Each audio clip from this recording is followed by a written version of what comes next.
Goeiemôre en baie welkom by ons video-opname van ons boodskap vir die 1 November 2020. Ons is herinner in hierdie tyd dat ons so maklik vergeet dat ons deel is van 'n groter storie of 'n groter prentjie.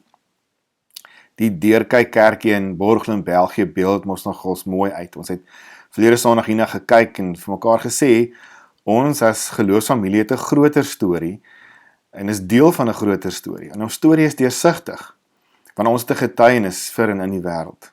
Hier binne in ons kerkgeboue is dit baie maklik om kerk te wees. Hier word ons eintlik net opgebou en toegerus. Hier oefen ons eintlik om kerk te wees daar buite. Ons onttrek met ander woorde nie van die samelewing nie, maar ons beïnvloed die samelewing met 'n storie wat ons leef. So dit is vir ons baie belangrik om hierdie dinge ook uit te lig. Vandag gaan ons voortbou op hierdie tema en 'n bietjie verder stil staan en dieper kyk na hoe ons ook hierdie menslike kondisie kan aanspreek. Watter antwoorde gee die evangelie vir ons? En daarin, so ons gaan na 'n hele paar teksgedeeltes daarvoor kyk. Maar voordat ons verder gaan, kom ons bid eers saam. Here, dankie dat ons kan saam wees rondom die woord. Dankie dat ons ook in hierdie oomblikke kan herinner word dat U die een is, Here, wat ons opbou om werklik kerk te wees. Daarom kom ons na U toe, Here, in afhanklikheid en vra, bou ons ook op in hierdie oomblikke. Versterk ons geloof en ons hoop om bakens te kan wees van hoop vir die wêreld.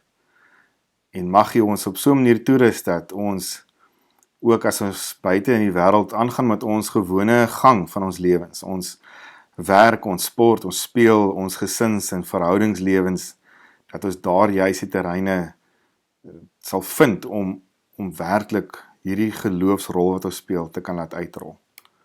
Ons bid dit in afhanklikheid in Jesus se naam. Amen.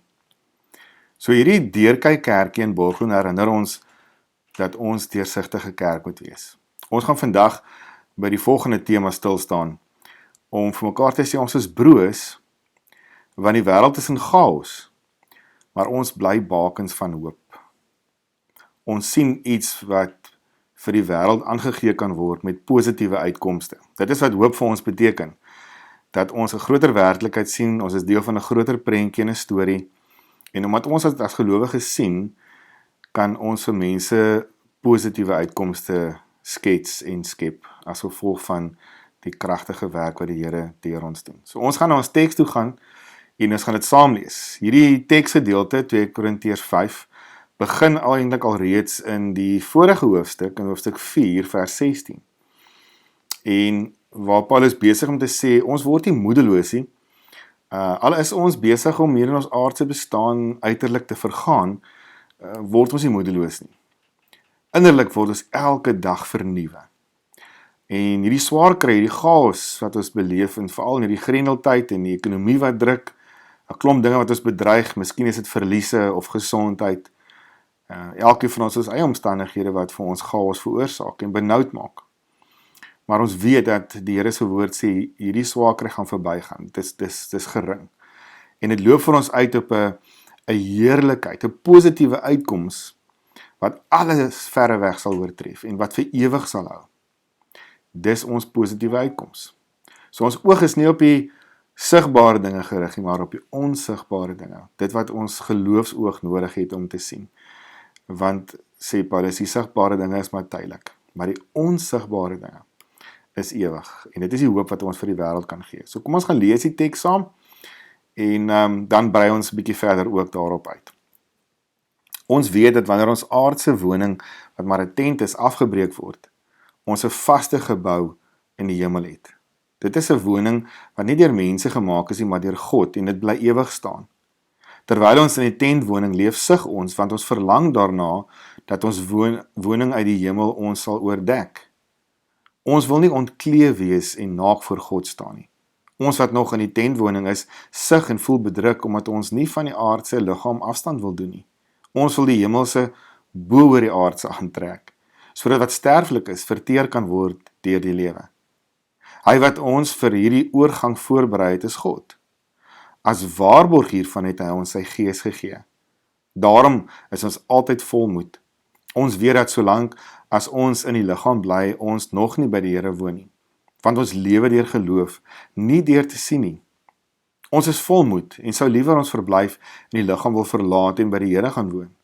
Maar of ons hier woon of daar woon, ons het een wens en dit is om te lewe soos hy dit wil. Ons moet immers almal voor die regterstoel van Christus verskyn, sodat elkeen kan ontvang volgens wat hy tydens sy aardse lewe gedoen het, of dit nou goed was of kwaad. Ons weet wat dit beteken om die Here te dien. Daarom probeer ons die mense oortuig. God ken ons bedoelings, en ek vertrou dat julle ook van ons bedoelings oortuig is. Ons prys onsself nie, opnuut by julle aan nie. Ons gee julle juis eerder aanleiding om trots te wees op ons, sodat julle antwoord kan hê vir die wat trots is op die uiterlike en nie op die innerlike nie. As ons in geestesvervoering was dit vir God, en as ons by ons verstand is dit vir julle. Die liefde van Christus dring ons, omdat ons tot die insig gekom het dat een vir almal gesterwe het, en dit beteken dat almal gesterwe het. En hy het vir almal gesterwe, sodat die wat lewe nie meer vir hulle self moet lewe nie, maar vir hom wat vir hulle gesterf het en uit die dood opgewek is. Ons beoordeel dus vanaf niemand meer volgens menslike maatstaf nie. Al het ons Christus vroeër volgens menslike maatstaf beoordeel, nou beoordeel ons hom nie meer so nie. Iemand wat aan Christus behoort is 'n nuwe mens. Die ou is verby, die nuwe het gekom. Dit alles is die werk van God. Hy het ons deur Christus met homself versoen en in ons die bediening van die versoening toevertrou. Die boodskap van versoening bestaan daarin dat God deur Christus die wêreld met homself versoen het en die mense hulle oortredinge nie toereken nie. Die boodskap van versoening het hy aan ons toevertrou.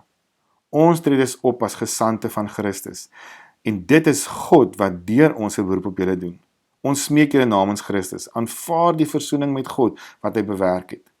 Christus was sonder sonde, maar God het hom in ons plek as sondaar behandel, sodat ons deur ons eenheid met Christus, deur God, vrygespreek kan wees. So ja, ons is mense wat broos is, maar ons is bakens van hoop. So wat kan ons uitpak? Ons het verlede Sondag vir mekaar 'n paar dinge gesê oor veral die menslike kondisie, dat daar 'n veranderlikheid is wat impliseer dat ons ook verganklik is. En gelukkig is daar 'n stuk onvoltooidheid in ons. Met ander woorde, God is nog nie klaar met ons nie. En daarom hierdie tentgedagte uit hierdie teksgedeelte. Daar is gelukkig daarom 'n paar veranderlikes. Kom ons gaan kyk na die skyfie. As ons deel is van 'n groter storie, dan besef ons dat ons in die broosheid waarvan ons deel is, in die broosheid van ons tyd ook onderworpe is aan hierdie veranderlikheid, onvoltooidheid, verganklikheid. Maar daar is wel onveranderlikes, God en die menslike kondisie. En dit is ons hoop, en om dit uit te lig. Want wat het ons te sê vir hierdie menslike kondisie? Die menslike kondisie net weer kortliks is hierdie 4 dinge, dat ons sterflik is. Die dood is 'n werklikheid vir ons almal. Dan is daar 'n stuk onversadigheid. Ons almal soek na iets, ervarings of dinge of goed of mense. Ons soek na meer. Ons sukkel om vervuld te wees, content te wees. Ons begrensdheid of ons grandness gaan daaroor dat ons deel is van 'n verhaal waarvan ons nie die begin of die einde ken nie. Ons besluit nie wanneer ons gebore word nie. Ons weet ook nie presies wanneer dit klaar is en ons tyd klaar is hier op aarde nie. Ons het nie beheer daaroor nie. En dan het ons beperktheid of ons belittlement. Ons voel nooit goed genoeg nie. Daar is soveel dinge en mense wat sê dat ons dit net nie maak nie. So, as ons dieper dit gaan uitpak, kan ons vir onsself sê, om bakens van hoop te wees, beteken dat ons in Jesus positiewe uitkomste uitwys, deur ons deursigtigheid, deur die uitleef van alles wat hierdie menslike kondisie wil doodsmoor. Want sien, ons ken die groter storie, die groter prentjie. Die evangelie bied die enigste antwoorde op hierdie menslike kondisie. So, dit rol uit in hoe ons elke dag gedra. Met ander woorde, die waardes wat ons het. Almal het maniere, sê iemand eendag vir my, maar nie almal het goeie maniere nie. Maar ons is mense wat met goeie maniere hierdie dinge laat uitrol. So, wat se antwoorde gee die evangelie vir ons? Op ons sterflikheid gee dit vir ons die hoop en geloof in Christus se opstanding. Die opstanding van Jesus bring die waarheid van ons tydelike tent bestaan in perspektief. Kom ons lees hierdie teks, 1 Korintiërs 15, vers 12 tot 14. As ons dan verkondig dat Christus uit die dood opgewek is, hoe kan party van julle nog beweer dat daar geen opstanding van die dooies is nie? As daar geen opstanding van die dooies is nie, beteken dit dat Christus ook nie opgewek is nie. En as Christus nie opgewek is nie, is ons preding sonder inhoud en julle geloof ook sonder inhoud. En as dit waar was, dat Christus nie opgestaan het, dan sou ons nie hoop gehad het nie. Maar nou is dit waar dat hy opgestaan het, en daarom het ons hoop. 2 Korintiërs 5 vers 5 leer ons juist dat die Heilige Gees vir ons gegee is as waarborg dat dit waar is. So ons loop met hierdie hoop wat 'n vastigheid gee. Die tweede kondisie van ons menslike kondisie of toestand gaan oor ons onversadigheid. En die versoening met God en ander in onsself en die skepping wat Jesus kom bewerk het, praat Galasiërs 3 vers 28 ook van. Dit maak nie saak of iemand Jood of Griek, slaaf of vry of man of vrou is in Christus, Jesus is julle almal een. So, Paulus sê vir ons in 2 Korintiërs 5, dat ons hierdie versoening aan ander moet bedien. Die kloof as gevolg van sonde is oorbrug tussen al ons verhoudings. Sien, dit maak vervulling moontlik. Die onversadigheid van die mens word hier aangespreek. Contentment is dus met ander woorde vir ons moontlik as gevolg van hierdie versoening. Die volgende kondisie is die begrensdheid van die mens. Ons is deel van 'n verhaal waarvan ons nie die begin of die einde ken nie. Maar die wederkoms van Jesus, die herstel van die skepping, gebeur deur die wederkoms van Jesus. So baie mense leef as gevolg van ons menslike kondisie in vrees en angs vir daardie dag. Maar wat sê Lukas vir ons? Jesus praat hier is in die woord en Lukas skryf dat hy die volgende sê, daar sal tekens wees aan die son, die maan, die sterre. Op aarde sal daar radeloosheid onder die volke wees uit angs vir die gebulder van die see en sy vloedgolwe. Die mense sal beswyk van vrees en spanning oor die dinge wat oor die hele wêreld aan die kom is. Van die kragte van die hemelruim sal ontwrig word. En dan sal hulle die seun van die mens met groot krag en majesteit op 'n wolk sien kom. As hierdie dinge begin gebeur, staan dan regop en lig julle kop op, want dan is julle verlossing naby. Sien, vir hierdie begrensdheid het ons 'n oplossing, 'n positiewe uitkoms. Lig julle koppe op. Dan as hierdie dinge aanbreek, die wederkoms van Jesus, het ons nie te vrees nie. Ons uitkoms is dan hier. Die volgende antwoord wat die evangelie gee is op ons beperktheid, die kondisie van ons beperktheid. Die feit dat ons nooit goed genoeg voel nie. Sien, God het ons so innig lief dat niks wat ons doen kan maak dat hy ons minder lief het nie. Ons het vergifnis en die genade van Jesus Christus ontvang. Kolossense 3 vers 13 sê, wees geduldig met mekaar en vergewe mekaar as iemand iets teen die ander een het. Soos die Here julle vergewe het, moet julle ook mekaar vergewe. Dit is kragtig. Jesus leer ons ook in ons Vader gebed, vergewe ons soos wat ons ander vergewe. Vergifnis en genade van Jesus maak dit moontlik dat ons goed genoeg is en aanvaarbaar is vir God in die vergifnis wat hy kom bewerk deur sy seun. So, ons eerste reaksie op hierdie verlossing wat ons kry, is dankbaarheid. Die Heidelbergse Katekismes word ons opgedeel in hierdie 3 temas, sonde, verlossing en dankbaarheid. Ons reaksie op vergifnis is altyd dankbaarheid. In Psalm 103 skryf Dawid, ek wil die Here loof en nie een van sy weldade vergeet nie. Dis hy wat al my sonde vergewe en wat al my siekte genees, wat my red van die graf en my met liefde en ontferming kroon. Sien, God se vergifnis gee ons so baie om voor dankbaar te wees in ons lewens. Hy vergewe, genees, verlos en kroon ons met liefde en ontferming. En dan sê vers 10, Psalm 103, hy handel nie met ons volgens ons sondes nie. En met ander woorde, hy vergeld ons nie vir ons ongeregtighede nie. So ver as die ooste van die weste af is, so verwyder hy ons sondeskuld van ons af. Groot rede vir ons tot dankbaarheid. Vandag vier ons nagmaal hier in die kerkgebou. Juis om hierdie vergifnis in Christus te kan vier en te kan herdenk. Maar vandag is ook 'n dag van dankbaarheid. Vandag bring ons ook dankoffers hier na die kerkgebou toe om juis ook vir die Here ietsie te wys van ons dankbaarheid.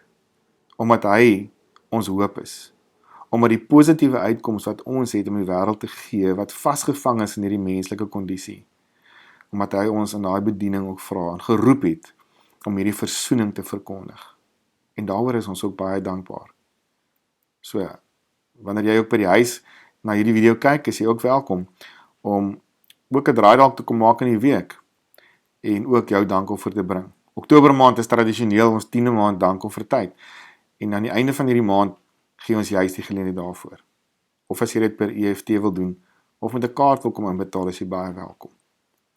Ons is die Here innig dankbaar dat ons hierdie bediening kan voortsit, ook hier in Kenobi, en ook op hierdie manier, en elke bydrae help, dat hierdie bediening kan voortgaan, en dat die woord versprei kan word, sodat ons ook die positiewe uitkoms van ons vervalle toestand, ons tentwoning, wat maar tydelik is, dat ons daai positiewe uitkoms in Christus kan verkondig en kan gaan aangee.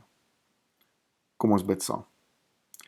Here, dankie dat ons weet, U het ons geroep. U het ons geroep om ook U versoening aan mense te bedien. Dankie dat U ons ook waardig ag om dit te kan doen. Dankie dat U as koning regeer. Dat U, Here, in die troonsaal, in die opskamer van die heelal, besig is om dinge voor te berei, ook vir die wederkoms. Here, ons sien die tekens van die tye, ons sien dit in die chaos wat in die wêreld is, en hierdie dinge praat die Bybel oor, en so maklik kan dit ons ook in angs laat verval, soos wat Lukas 21 sê. Maar dankie dat ons mense is wat bakens is van hoop, dat ons broos is in hierdie wêreld, maar Here, ons het 'n positiewe uitkoms om aan hierdie wêreld te gee, en dit is Jesus. Dankie dat ons koppe kan oplig, en dat ons verlossing hier is, reeds 'n werklikheid is vir ons elkeen. Mag ons, Here, volhard om dit aan die wêreld te verkondig. Dankie dat ons weet, alles is herstel, en wat Jesus kom doen het. Dankie dat ons kan weet dat ons kondisie uitgesorteer is. Dankie dat ons weet ons is goed genoeg, as gevolg van U genade. En dankie dat daar vir ons vervulling is, versadigheid is, in wat Jesus kom doen het. Ons eer U daarvoor. Mag ons volhard om bakens van hoop te wees in hierdie wêreld. Ons bid dit in Jesus se groot naam alleen. Amen. Ek wil elkeen seën met die Here se seën en se salwing. Mag die genade van ons Here Jesus Christus, die liefde van God ons Vader, en die gemeenskap, die inwoning van die Heilige Gees, met die elkeen wees en bly. 'n Lekker week vir die elkeen, en ons gesels Woensdag bietjie verder oor hierdie teks van 2 Korintiërs 5. So mag jy 'n geseënde dag hê. Tot Woensdag dan. Amen.